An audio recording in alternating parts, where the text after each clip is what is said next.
This is the Extra Point Podcast from Arizona's family. All right, who's ready for some football? The Arizona Cardinals mandatory minicamp is underway. Media gets in the door on Tuesday morning. Will Budda Baker be in attendance? What will he say? We have so many questions to answer tomorrow. Let's talk to one of the wisest football writers that I know here in the Valley. Maybe the wisest guy, but he's seen a lot of football. The one, the only, Howard Balzer joins us here on the Extra Point Podcast. Howard, how are you today? Mark, I'm doing great, man. How are you? It's like you said, 2 days of mandatory minicamp, which they shortened, by the way, from 3 days. And then we've got a little pause, a little break until the end of July. But it's always a great thing when you can say training camp starts next month. That's always music to a lot of football fans' ears. All right, so are you bullish on this Cardinal team this year, or kind of like the rest of us? I want to be excited. There's just so much change and there's so much different. I'm trying to find something to get fired up about over there. What should I be fired up about? Yeah, it's a great question, and I think maybe the thing to be excited about is just to see how this all plays out with the way Monty Ossenfort and Jonathan Gannon and everybody else has constructed this roster and what they've done in these last few months since the start of the league year in March, and then just see how it all plays out. I don't know if there's anything to be totally on fire about and really excited, because there's so many unknowns. And of course, it'd be one thing, Mark, if we knew that Kyler Murray was going to be available for training camp and be available from week one. I think that would change or alter a lot of the perspectives. You don't know. I mean, no one truly knows when he will be available. And so I think that creates a lot of unknowns around this team. But, the wide receiver core you wonder about, couple positions on the offensive line you wonder about, the defense and losing some top players you wonder about. So I guess from one standpoint, it's exciting to wonder how this will all look this year. And that hopefully, whatever it looks like in week one, it will improve and get better throughout the season. That's the one thing that I think that everyone truly hopes for. Well, and if Budda Baker doesn't want to be there, that's a huge red flag for me. Do you think he will be at mandatory minicamp? I guess he was in the building today. Do you think he'll be on the field on Tuesday when we get in? And then do you feel like he'll even talk to us?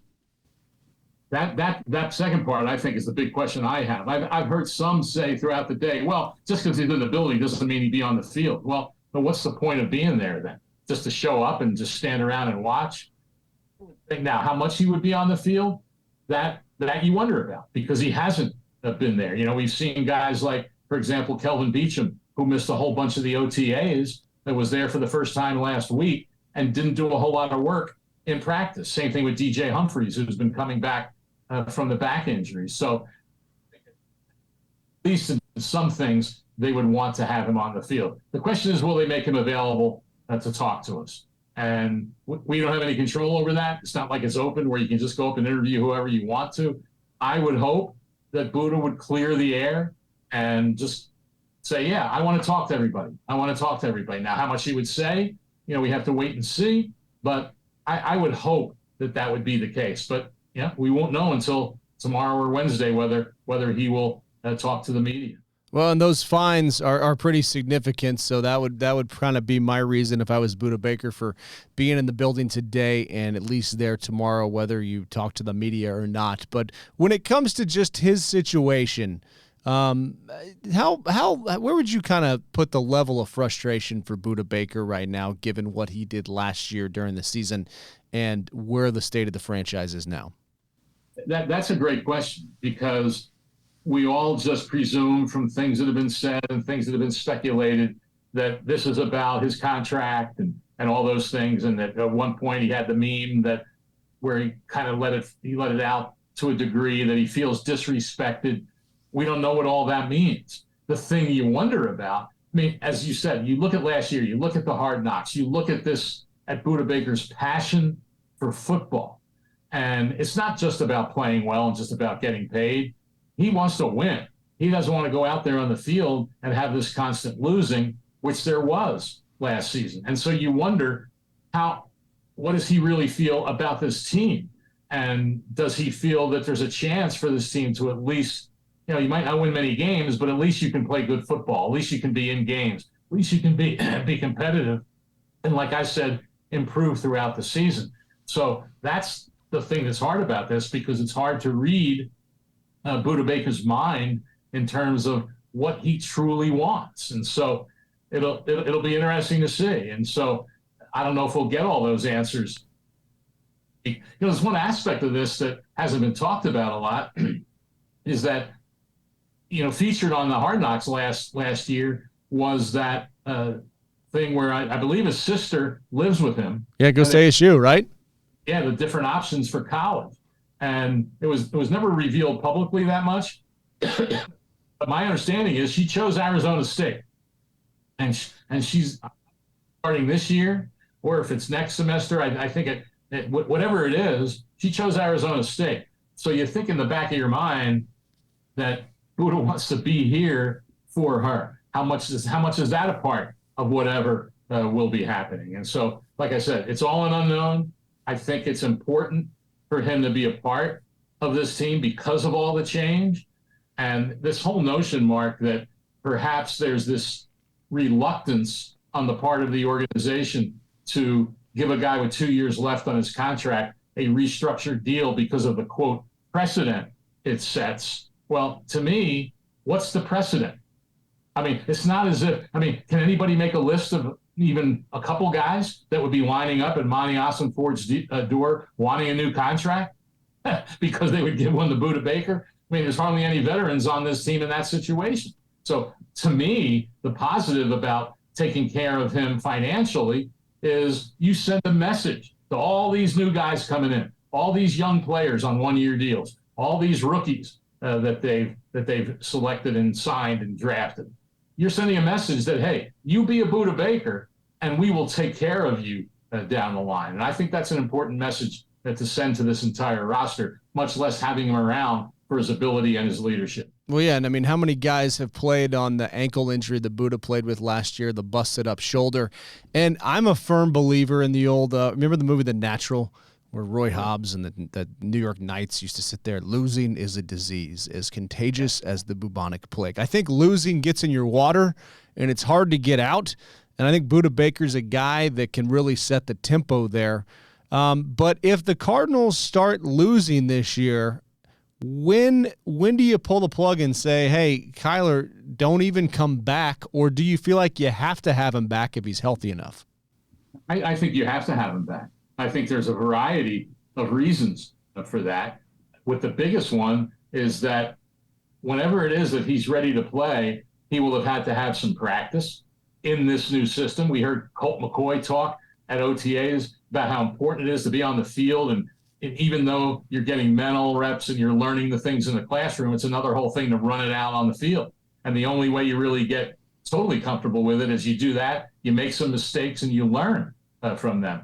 He's not going to have a lot of time whenever it is to play to get ready for it. But I do think that it will be important for him to get on the field with this new system and to show this new, the new coaches and the new staff what he's capable of doing, of being with, the program. And then most important, Mark, is whenever it is, if it's after 2 games, if it's after 4 games, if it's after 8 games, whatever it is, there will be a stretch of time where you hope that not only he plays well when he's out there, which could be hard with the supporting cast, you also hope that he stays healthy, because that to me is still the elephant in the room with Kyler Murray because of the injuries that he has suffered throughout these first 4 seasons. And I think that's important for the organization to feel comfortable with him, that he can stay healthy when he goes out on the field. So no, in my mind, I wouldn't shut it down.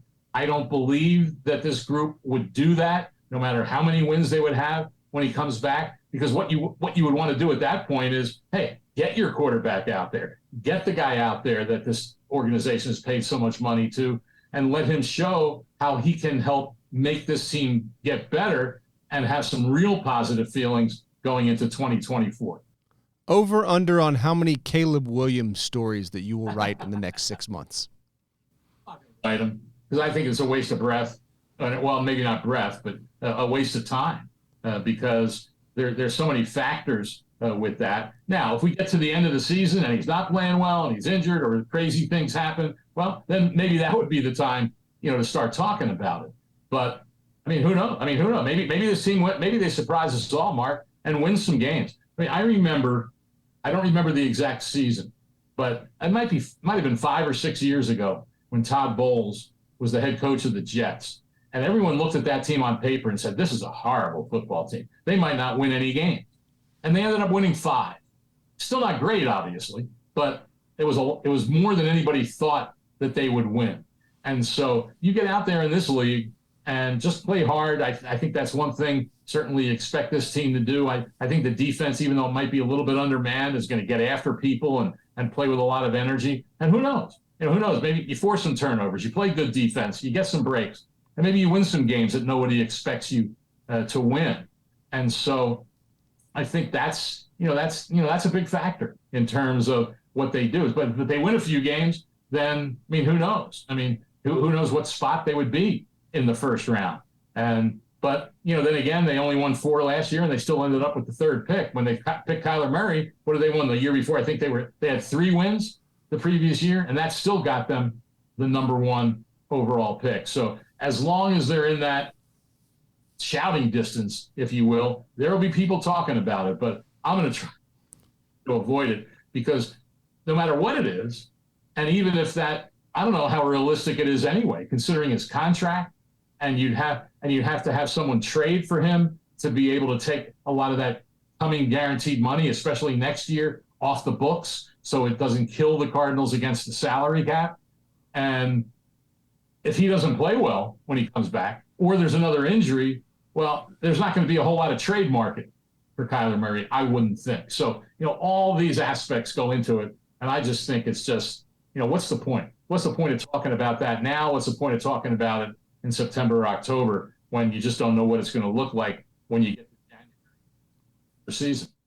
No, I agree, and it's an interesting situation to be in because you are following the storylines, but you're also, you can't. None of us know the answer to that. What we do know the answer to is we're going to see the team on the field tomorrow for the first time at mandatory minicamp. What do you feel like is a strength of this team right now?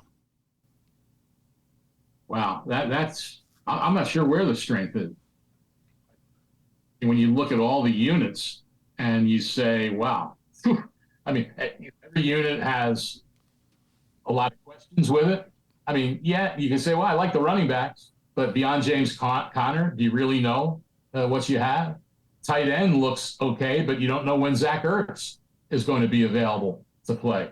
Wide receivers, productive guys that are now at the top of the depth chart, led by Hollywood Brown, but they're all short players. Brown's 5'9", and Greg Dortch and Rondale Moore are 5'7". So is that a strength? I've heard some say the offensive line is a strength. Not so sure you can say that right now. It's good Will Hernandez is back. It's good that DJ Humphries is back. Supposedly, potentially healthy. Hopefully he can stay that way. Kelvin Beachum is back. Will he be the right tackle, or will it be Paris Johnson Jr., the rookie? Who's going to be the center? Who's going to be the left guard? So I don't know. You can't call that, in my mind. You can't. And then you look at the secondary. I guess you could probably say, Mark, if you look at one strength, and you assuming Budda Baker will be here, you look at the safeties and say you've got Budda Baker and Jalen Thompson, and that's pretty darn good to have that. But the cornerbacks are a question mark. The edge rushers at linebacker are a question mark. So maybe the strength of this team is the special teams. Matt Prater, one of the best of all time to do it. I think he's also coaching. We heard this week he's coaching girls flag football out in the East Valley. Can't wait for the matchup of his team and Lorenzo Alexander's team. I think they're both, headed for a showdown here on PHNX. You guys can maybe get something on the site, get some traffic there. But yeah, he's back. They re-signed Aaron Brewer, the long snapper. It looks like the punter will be different in Matt Hack if he wins the job. So, and I think the coverage will probably be pretty good because a lot of the guys that they signed in the offseason, a lot of them are standout special teams and cover guys. So that'll probably, if there's one thing to pin it on, you can say, well, they should have pretty good special teams. The pass rush worries me probably the most. I was thinking about that. I mean, yeah, the receiving corps looks like they brought in some guys over 6 foot, and they're going to just try out a bunch of different people and see who sticks. But is Zaven Collins and Isaiah Simmons going to be their pass rushers? How do you see this thing going down? I don't know that Simmons will be. I'm sure there might be some times that he will be, and they'll use him in blitzes and things like that. But none of us have a real sense of what this defense is truly going to look like in terms of, is it a 3-4, is it a 4-3, is it a mix, is it a hybrid? I know when Jonathan Gannon was asked that early in the offseason, he said all of the above. And so I think they're going to use a lot of guys in a lot of different ways. And so the real key will be the development of guys who have been here, the continued development like Myjai Sanders, Cameron Thomas, and maybe Dennis Gardeck. And then, of course, the second-round pick, B.J. Ojulari. He was picked in the second round for a reason. And he's got tremendous athletic ability and should be a pretty darn good pass rusher. Will he do that right out the gate? Maybe, maybe not. But he still will be a guy you'd think that when he's on the field will be something for that offenses will have to contend. That's what they're going to be counting on is a bunch of these guys, stepping up and getting the job done. How much Zaven Collins will actually end up being used on the outside?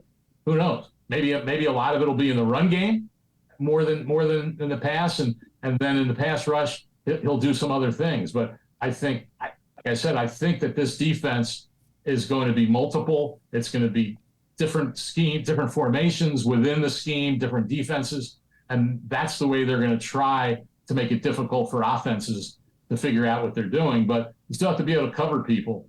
And when you look at cornerback, after Marco Wilson, there's questions there. Yeah, you do have Antonio Hamilton Sr. and some other guys. But you know what, Mark? Right now on the roster, I was counting this up the other day. I was pretty shocked. You have 19 defensive backs and 12 cornerbacks. Wow.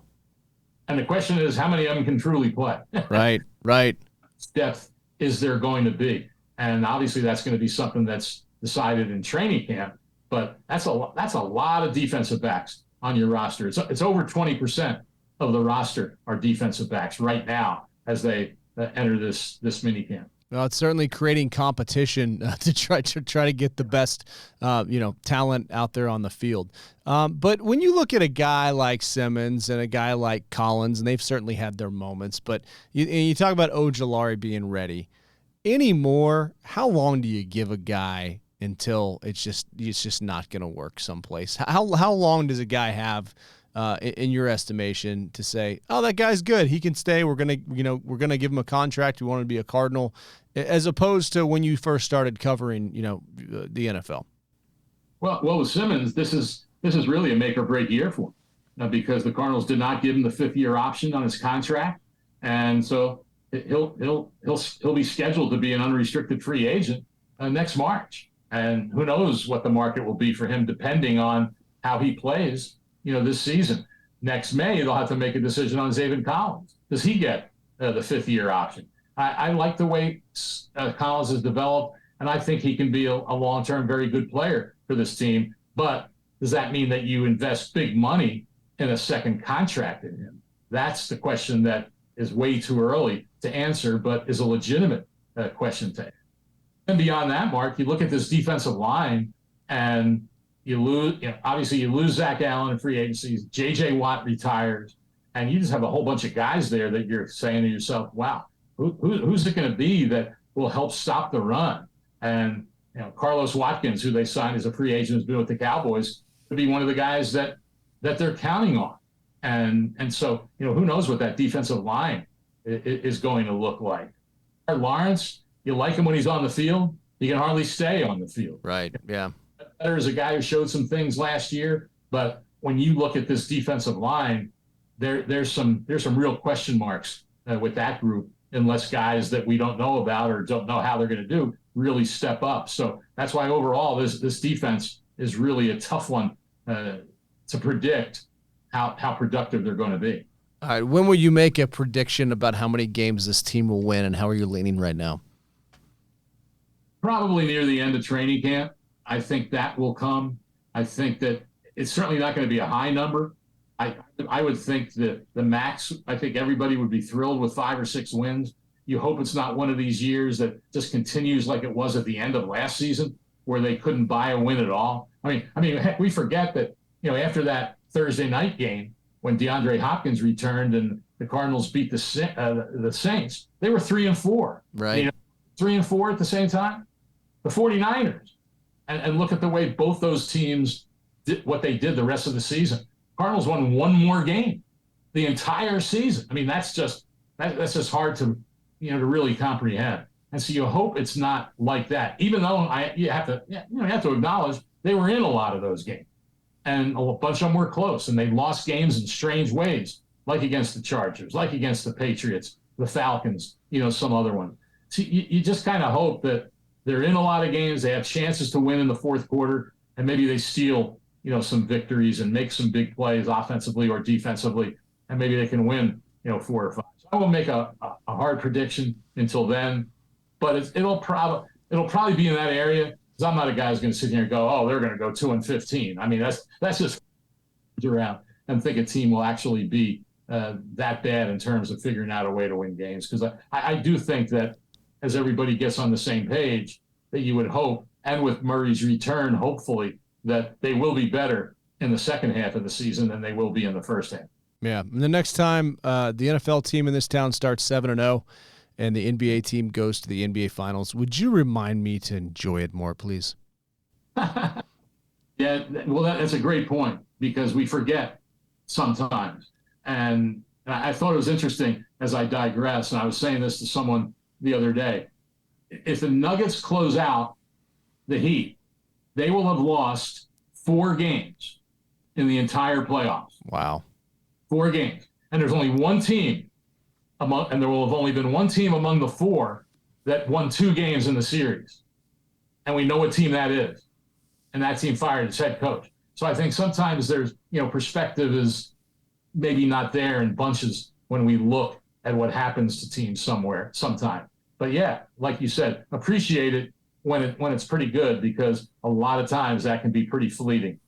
Well, at least we have the Arizona Diamondbacks this summer. Maybe we'll see you down there with Derek Montilla and PHNX and those guys. Where can we see your stuff, and where can we find you on the air again? Well, as you met, phnx.com. You can see my writing there. I did a story at the end of last week that's up now on the offensive line and how that's coming together and how important that is to a team's fortunes. I also did something last week on some of the undrafted free agents to keep an eye on, and then I'll be doing some content this week on the minicamp. And every once in a while, I show up with Johnny and Bo on the PHNX podcast, so everybody should just keep tuned to that as well. All right. Would you wear your hat backwards with those guys? I feel like that's the issue, and we should get the 3 of you guys. That I don't know if that's something you'll do. I'm not so sure about I hardly ever wear caps at all anyway, much less wearing one backward. All right, ask Johnny about Harbaugh too. I want to hear that whole story. So, hey, thank you so much for your time, and look forward to seeing you out at practice this week. All right, Mark. Look forward to seeing you too. Take care. The Extra Point Podcast is a production of 3TV, CBS5, and azfamily.com in Phoenix, Arizona.